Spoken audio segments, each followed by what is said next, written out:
Celtics and the organization. Hate that our president of basketball operations even had to respond to this. Me and Brad have a great relationship. I love Boston. If it was up to me, I could play in Boston for the next 10 years. I'll say it again. I hate that Brad even had to respond to this. Like I said, me and Brad had a great relationship, and I can play in Boston for the next 10 years. I love Boston. So with that being said, moving on, I say this and I stand on this again, and y'all can clip this up.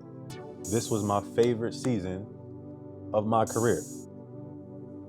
Like, I will say it even louder. Like, this, I stand on it. I triple down, quadruple down, whatever y'all want me to say, chat. You know what I mean? And I'm coming on here to give context and talk about certain things, but I'm really not here to clear up no backlash or to, I'm really here to add context. Just so y'all know, this is a brand new live that just happened tonight. Jaylen Brown just so happens to be wearing the same exact sweater that he was wearing 2 days ago when it was one day after the Celtics got eliminated from the playoffs. So this is a new live. He's just wearing the same thing. And listen, he has a $300 million contract, bro. When you're rich, you could wear what you want to wear. You could wear the same shirt for 30 days straight, right? But this basically confirms that Tracy McGrady was capping, right? Tracy McGrady came out on a podcast with Vince Carter and said that he feels like Jaylen Brown has deep-rooted issues with the Celtics organization. And this caused a lot of people to basically think that Jaylen Brown wants to leave the Celtics because he's tired of, being in competition with Jayson Tatum, right? Some people feel like it's Jayson Tatum's team. Some people feel like since 2024, it's Jaylen Brown's team. And Tracy McGrady fueled those rumors even more. And Tracy McGrady is Jaylen Brown's mentor. He's Jaylen Brown's favorite basketball player of all time. So when Tracy McGrady comes out and makes a statement like that, it's going to make a lot of people believe that Jaylen Brown has an issue with the Celtics. But that turned out to be straight cap. I think that people were waiting for us to lose, and obviously we're not satisfied with the result. And I understand that people perceive this year as a failure because we blew a 3-1 lead. First time in the history of the organization, which is crazy. But this was my favorite year. Even with that said, I do not proclaim this year as a failure. By no means was this season was a failure to me. And I'll argue with whoever.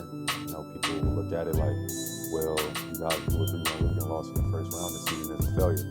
And I get that, especially from the standard of like the Boston Celtics. I've lived up to that standard. We won a championship, so I know what that is. I know what that feels like. But by no means, chat, was this team a failure. You know what I mean? And it's hard for certain media to fathom that because I feel like they've never had to fight for anything, or maybe. Look, I get where Jaylen Brown is coming from. I don't think anybody expected the Boston Celtics to finish in the top 3 in the Eastern Conference. They started off the season very rough. They lost a lot of games when the season first started.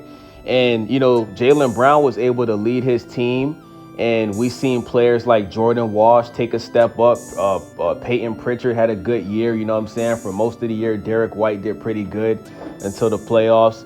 And listen, Jaylen Brown had an MVP caliber regular season. He was an MVP candidate. This was the first time that he was the number 1 option on the team without having to defer to Jayson Tatum. And I totally get why Jaylen Brown is saying this. But at the end of the day, bruh, you play for the Boston Celtics. If you have a good regular season and you guys get bounced out of the first round when you were up 3-1, that's not a good look.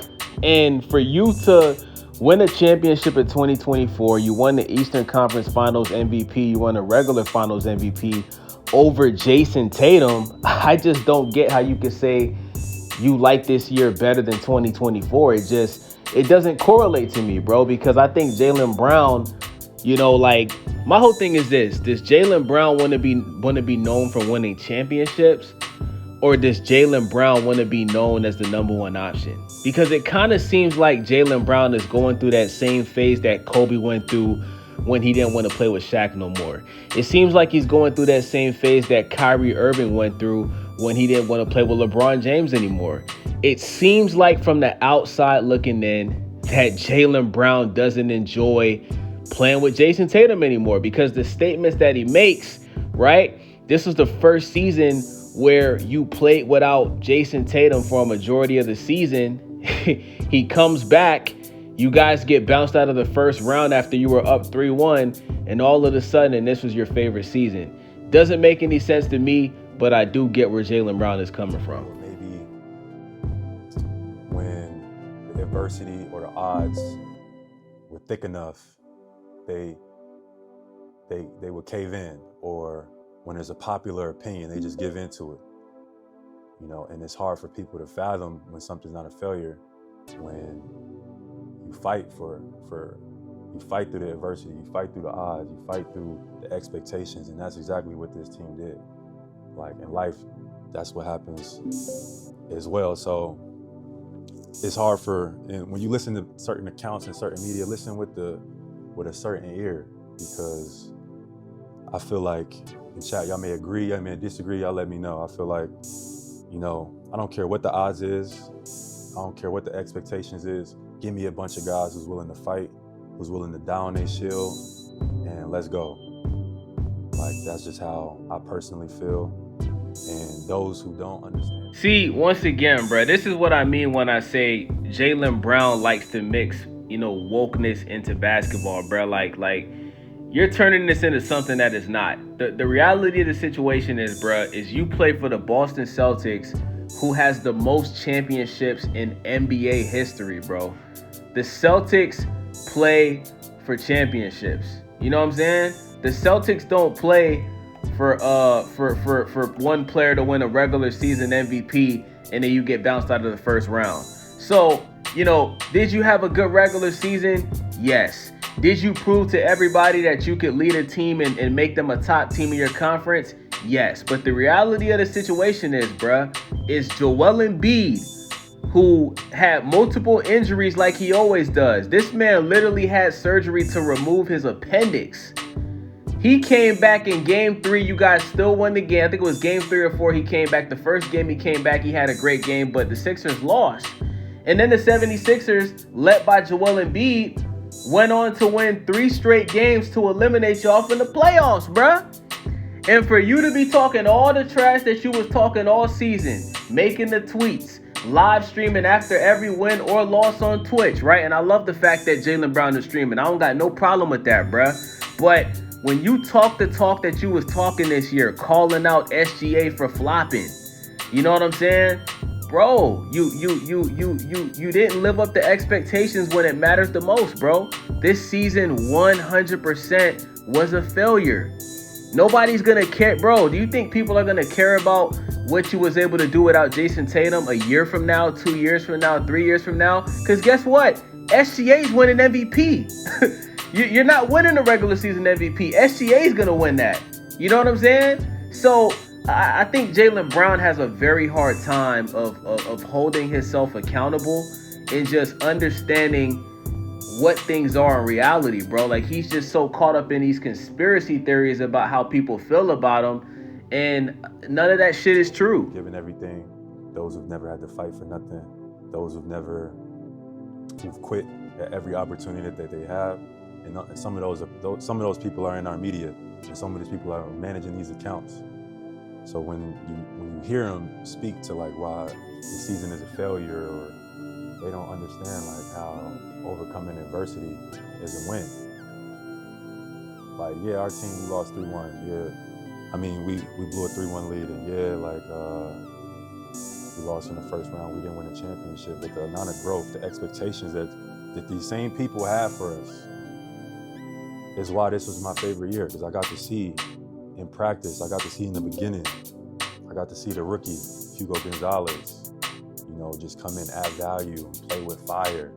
I got to see the young kid from Spain just turn into a monster. I got to see Jordan Walsh, who... Yo, Jaylen Brown, I don't want to hear none of that shit, bro. You have a $300 million contract. We're fans of basketball. We love the NBA. You know what was a failure? Your shooting percentage in game 5, 6, and 7. That was a failure, bro. You did not have a good shooting percentage in games 5, 6, and 7 where the 76ers won 3 straight games to eliminate y'all from the playoffs. Brother, you got outplayed by, I think, a rookie. I think this was VJ Edgecombe's first or second year in the league. Brother, you arguably got outplayed by VJ Edgecombe, bruh. VJ Edgecombe, who's a rookie or something like that, outplays you in games 5, 6, and 7, gang. Like, let's talk about it, bro. Bro, instead of being a team player and passing the ball and getting your teammates involved, which you kind of did in game 7, right? But, bro, you were ball hogging, you were jacking up bricks, you were shooting awful from the 3, you were pushing off, stiff-arming motherfuckers like on some Derrick Henry type shit, and then you want to blame the refs for calling offensive fouls. Bro, if you don't want to get caught for an offensive foul, stop stiff-arming Tyrese Maxey in the face, gang. You make it so obvious when you be stiff-arming folks, bruh. And then you want to cry and play victim and say, oh, why are the refs picking on me? Paul George pushes off, SGA pushes off. Bro, but they don't make it so fucking obvious like you do, bruh. You really be stiff-arming folks, bruh. Like, bro, you can't do that, gang. And I'm going to be honest, right? If they call you for pushing off, right, why would you keep doing it? Because you got caught like 3 or 4 times in the same game for doing that shit. You would think after the first or second time, you would stop doing it. But you know why you kept doing it? Because you couldn't get to the paint and score without doing it. You tried to dunk on Joel Embiid and got blocked, bruh. Once again, bro, I'm just holding you accountable to the standard that you set for yourself. You claim to be the regular season MVP. You're the 2024 Eastern Conference and regular finals MVP, brother. You the one that feels like you the number one option over Jayson Tatum. You're not gonna say that, but you know it's the truth. But Jaylen Brown, like, just be accountable. Say you're gonna get better. I don't hear you addressing any of these things in the stream. Like I just hear a person just playing victim, and bro, like, I'm not gonna let you play victim when you make over $300 million to dribble a basketball, bro. I respect you. I think you're a high-level basketball player. You're definitely one of the best basketball players in the NBA. But it seems like you have a hard time taking any type of constructive criticism. Was like kind of like trying to find his footing and trying to find playing time and trying to get secure in himself. I watched him in practice and every day grow to where he is now. He feels a lot more confident about himself than he did at the start of this season. I got to see Neemias Queta, who once again become a starting big in this league. Like, and add value and grow every single day. I got to see all this from the beginning to now. I got to see them mentally, emotionally, physically grow.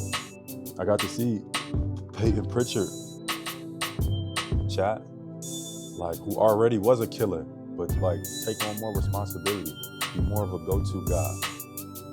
I got to see that develop, and I got to see it, and you all got to see it too.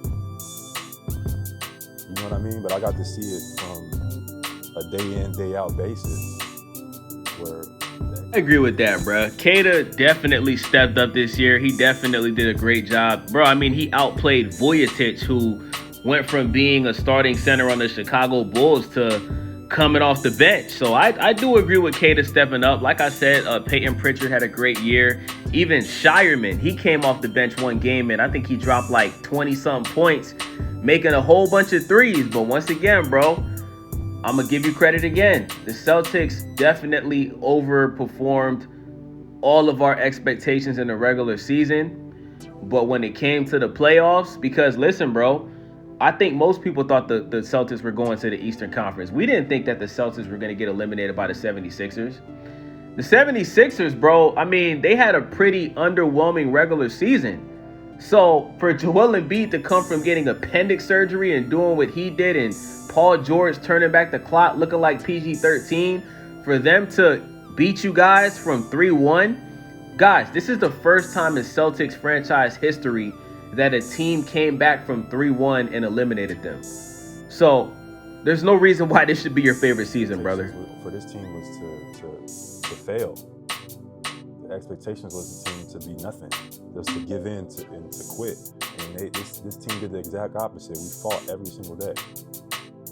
We fought for everything. I got to see Jayson Tatum come back from an injury, mentally overcome like what that takes.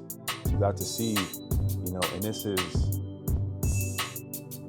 is a part of the reason why this was my favorite year. You got to see all of these guys, all of my teammates grow.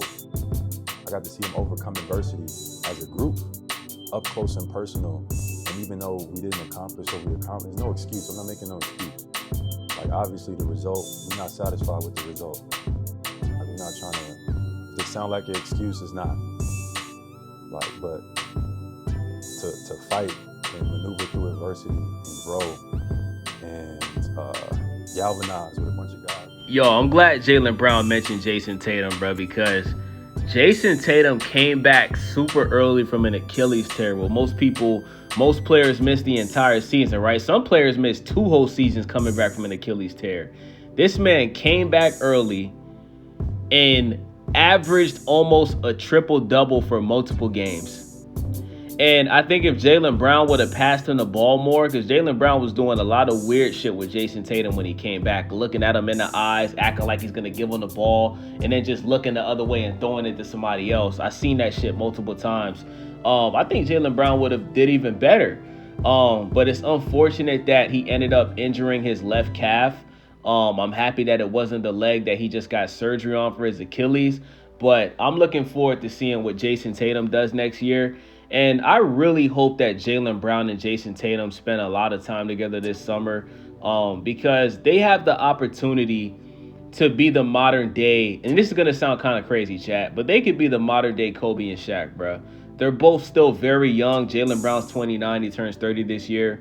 Jayson Tatum, I believe, is 28, 27 or 28. I think he turns 28, 29 this year. These guys can play the rest of their careers together. They're both top 10 players in the NBA, in my opinion. And, these guys have the opportunity to have a dynasty similar to a Golden State Warriors, man. And I think it would be so sad if Jaylen Brown or Jayson Tatum allowed the media to get in their heads and cause them to separate. Clip it 5 times over, argue with your grandma. Chat, this was my favorite year. And I'm not here, I'm talking, I ain't trying to clear up no backlash. I'm just adding context because people don't use their brain. I've been streaming all season. I've been streaming before big games, after big games. Same thing I've done now. I've done the same things over and over. So, obviously what's new now is maybe the amount of people who are tuned in, which I appreciate. But, I think it was a bunch of people that's just been waiting for us to quote unquote fail, or that opportunity they jumped at so they could just portray negativity onto us. So moving on, I think ultimately, indeed. JB, there you go being woke again, bruh. You said we all wanted to see you fail. Brother, nobody wanted to see the Celtics fail. I was so happy to see you lead the Celtics to become a top team in the East. I was so happy to see you be an MVP candidate. I'm going to be honest with you, bro. I think that you should win MVP for the regular season. I still feel like that.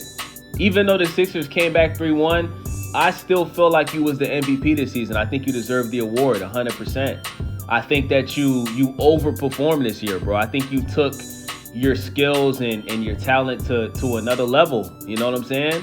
I think you had a better year in the regular season than you did in 2024 because you didn't have to play with Jayson Tatum, right? You were able to have the ball in your hands a lot more.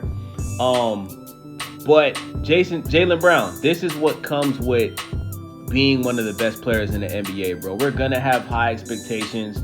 There's always going to be haters. I'm not one of them, bro. All of my critique is to just make you better, bro. You know what I'm saying? I'm a fan of basketball. I'm a fan of what you do on the court. But when you out here bullshitting, bro, and when you don't live up to the expectations that I got, I'm gonna hold you accountable, bro. So shout out to Jaylen Brown, man. Let me know what you guys think. It's your boy Days. Make sure y'all subscribe, thumbs up the video, click that hype button for your boy. I'm out.